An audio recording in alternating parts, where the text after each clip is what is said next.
So now let's do part B and let's see what it says. It's h of x is going to be equal to 1 minus the square root of 9 minus x squared. All right.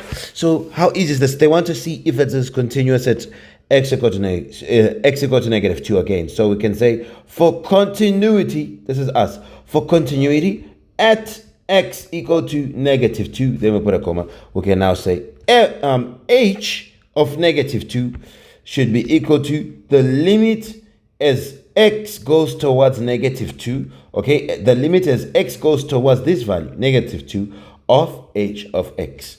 This is how simple it is.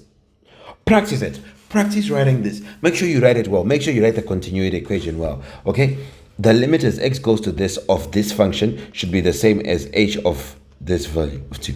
So now we can now put again to say h of x is equal to 1 minus the square root of 9 minus x squared. So we can now say h of negative 2 is going to be 1 minus the square root of 9 minus negative 2 all squared, which is equal to 1 minus the square root of 9 minus 2 squared is 4. So this is equal to 1 minus the square root of 9 minus 4 is 5. So it'll be 1 minus root 5, okay?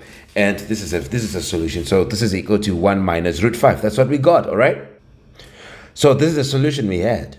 I mean, we can skip a line and leave it here. We'll try to simplify it further if there is a need. Let's go and let's now find the limit. So we can now say the limit as x goes to negative 2 of h of x is going to be now equal to the limit as x goes to negative 2 of, what is the h of x? 1 minus the square root of 9 minus x squared.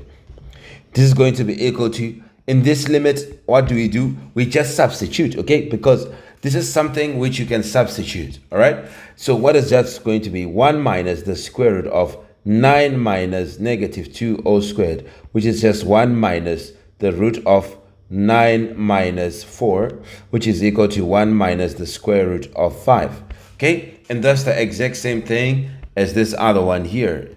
So this other one here. So we can say now, since f of negative, or h rather, it's an h of negative 2 is equal to the limit as x approaches negative 2 of h of x, which is equal to 1 minus root 5. You can now say, therefore,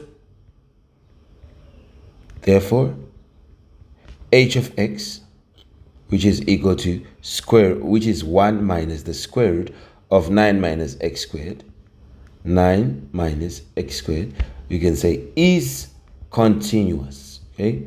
Is continuous at x equal to negative 2. Remember, we can't just say something is continuous. Continuous where? Okay, so that is what we had to do, and we will be done. If you do that, then wow, we clap hands for you. All right, now we go on to the next thing. Goodbye for now. We meet in the next video. You see how simple the continuity ones are? We just use the continuity equation, and that does all the job for us. Okay, let's go ahead and let's do the next question, part C.